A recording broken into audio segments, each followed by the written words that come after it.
Saya akan meneruskan perbincangan mengenai latar belakang modernisme. Yang pertama sekali ialah mengenai sejarah modernisme. Modernisme muncul pada sekitar akhir kurun ke-19 Masihi dan menyebabkan manusia leka dengan arus pemodenan dan melupakan Tuhan. Modernisme muncul disebabkan oleh penindasan gereja dan sistem feudal.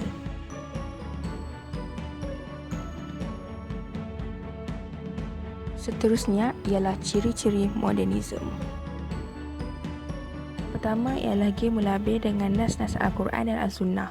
Ijtihad bagi golongan modernisme ialah mencapai maslahat walaupun bercanggah dengan Al-Quran, Al-Sunnah dan Ijma'.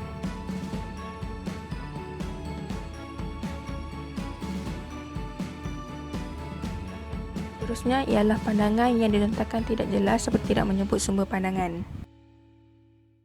Terdapat beberapa kesan yang jelas daripada ideologi ini, iaitu kesan terhadap agama, masyarakat dan juga negara.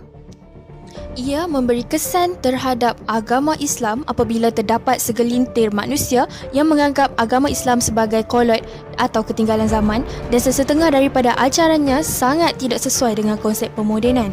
Maka dengan ini terlahirlah Islam liberal di mana kebanyakan ilmu serta perbuatan yang sepatutnya berlandaskan Al-Quran dan hadis telah bercampur dengan konsep barat. Kesan terhadap masyarakat. Golongan tua masih mengaplikasikan cara hidup tradisional tanpa terpengaruh dengan modernisme, maka golongan tua ini diklasifikasikan sebagai golongan yang kolot dan membosankan, berbeza dengan golongan muda yang lebih moden dan berilmu. Negara Islam telah ketinggalan jauh di belakang apabila modernisme ini diperkenalkan kerana mereka perlu berubah ke arah yang lebih moden dengan meninggalkan sistem ekonomi tradisional yang sudah dipraktikkan. Kelemahan ideologi modernisme dalam perkembangan Islam. Konsep modernisme ditolak oleh ajaran Islam. Hal ini kerana ajaran Islam tidak jadikan panduan untuk penciptaan konsep-konsep ini dan ianya dibuat untuk memuaskan ketidakfahaman manusia berdasarkan konsep-konsep yang dicipta sendiri sahaja. Secularism pula adalah salah satu konsep modernisme yang dikaitkan dengan atheism, iaitu kepercayaan tidak bertuhan yang sangat jelas dan tidak bermoral. Kelemahan ketiga. Modernisme menyebabkan seseorang itu bersikap individualism dan menggunakan konsep total way of life, iaitu ingin hidup sepuas-puasnya kerana hidup ini hanya sekali dan ianya sangat tidak bermoral.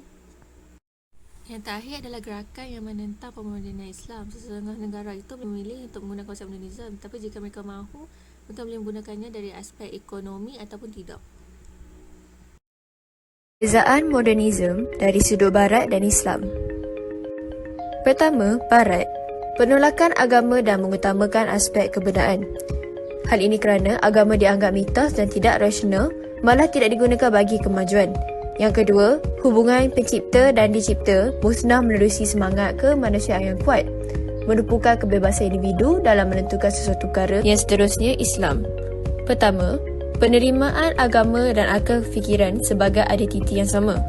Agama bersifat universal dan sebahagian dalam modernisme yang sesuai kepada perkembangan manusia.